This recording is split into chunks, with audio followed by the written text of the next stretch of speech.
Let's dive into a big debate in Australia. Is government spending helping or hurting the economy? And you know what kicked this all off? Some pretty simple advice from the government on saving fuel. But that advice came with a hefty price tag, a $20 million ad campaign to be exact. And critics jumped on this, saying it's a symptom of a much bigger economic problem. So here's the big question. Is all this spending actually making things more expensive for everyone?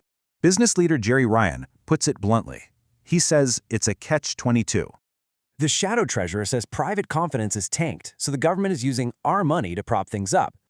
Critics are calling it a vicious cycle that basically feeds itself, making the original problem worse. This quote really sums it up, basically pouring gasoline on an already burning inflation fire. Okay, so is this just a one-time thing? Well, critics say no, there's a pattern here.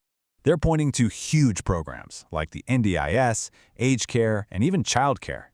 Get this, the NDIS agency itself says at least 10% of its budget is lost to fraud. And it's a similar story with child care. We're talking nearly $500 million in issues. One critic even called it pink bats on steroids, referencing a famously botched government program. The argument is that these big spending programs have turned into a honeypot for fraudsters. So where does all this lead? Well, according to critics, the endgame is pretty serious. The biggest fear on the table? The R word, a full-blown recession. And it's not just politicians saying it. A new report from Deloitte is warning about this exact risk. The problem, critics say, is that unlike before, the country's financial cushion has been spent.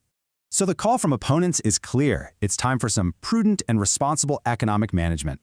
Which leaves you to decide, is this careful management, or is it all just political spin? And that brings us back to the core question. Is this spending a lifeline, or is it just fanning the flames?